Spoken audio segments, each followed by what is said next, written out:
The industrialization, the standardization of automotive manufacturing was a game changer, right?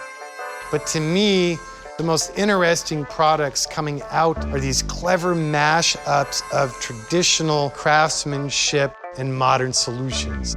It's the mashup of new and old that speaks to me. Rock and rollin', party till the morning. Come the way you are, just be yourself, yeah, that's the slogan.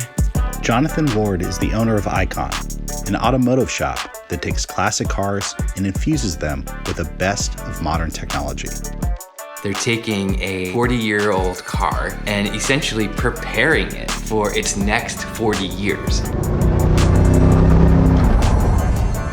In a world filled with disposable products, Jonathan is asking, how can we get the most out of what we already have?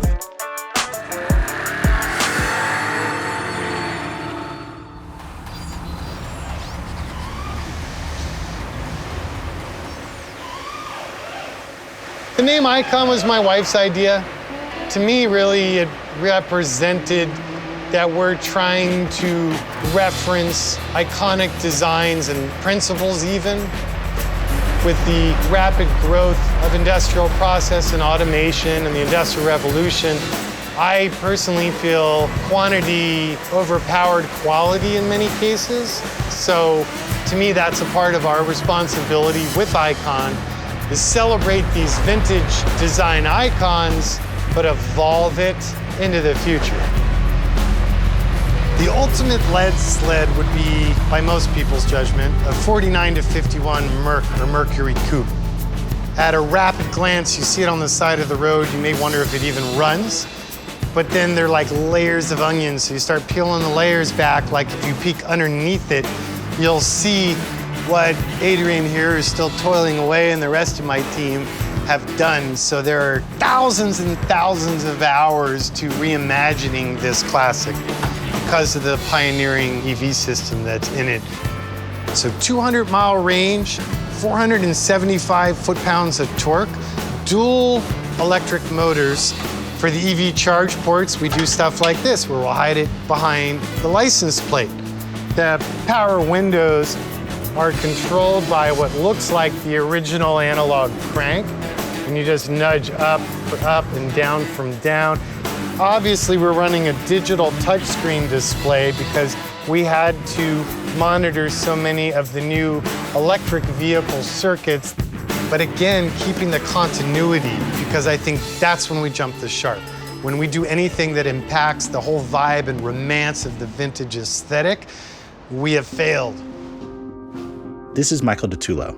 He's an automotive expert and designer who has reimagined several classic cars with Jonathan. There's a lot of places you can go to get a refurbished vintage car.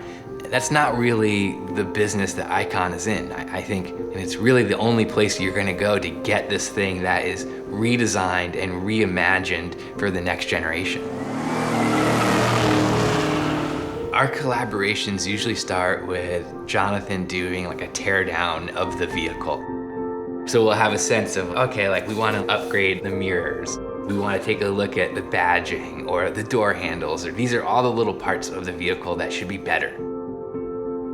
All our plumbing is actually done by an aerospace supplier, so it's mandrel bent stainless. Clamps and fixtures, I'm generally gonna go to rail car, marine, or aerospace because they're still making it like the best it can be made. The glass is like architectural glass. It's not automotive glass. The sun visors are the same material that they use in jets and like Lear jets. Dark tinted green that you could actually still see through when you put it down, and you're like, that just totally makes sense. That's not an automotive person. That is a craftsman and a designer's approach, right? I have friends who are in the automotive industry and they're like, yeah, just went to another presentation from a creative director and another bunch of slides on Icon. So you have this small group of dedicated people building cars, influencing not only automotive production, but product design in general. I think we need to, maybe as a culture, redefine materialism. Maybe we're not materialistic enough. What are the materials going into the thing I'm buying, and will it last me? So this one's super cool. This is a 1949 Hudson Super 6.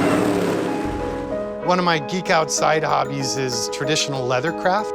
So this is wild-caught alligator that starts in crust form, meaning been through tanning, but no oiling, no pigments. So then I come through and I hand paint this with a series of 5 different pigments and 7 different suspensions to get this just kind of aged, funky patina effect. It was so much fun. The dash still is in theme with the original design aesthetic, but now it supports in-dash AC with adjustable vents, audio system, you push any of the memory buttons.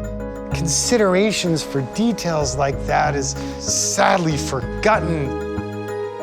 A lot of times if you over-index on a higher quality good that costs more up front, you might be spending a fraction as what you'd spend by buying the same object over and over again.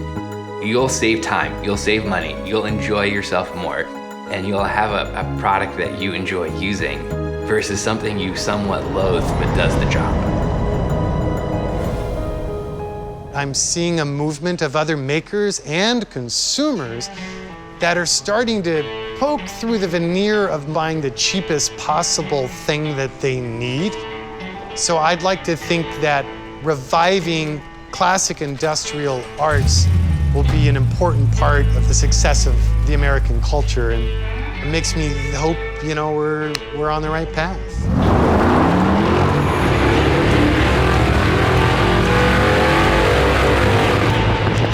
Icon is a boutique shop in just one industry. But what if every product was made with this love and care? Would you ever even think of throwing anything away? Thanks for watching. If you liked this video, please give us a like and subscribe to Freethink for more great stories of people changing the world.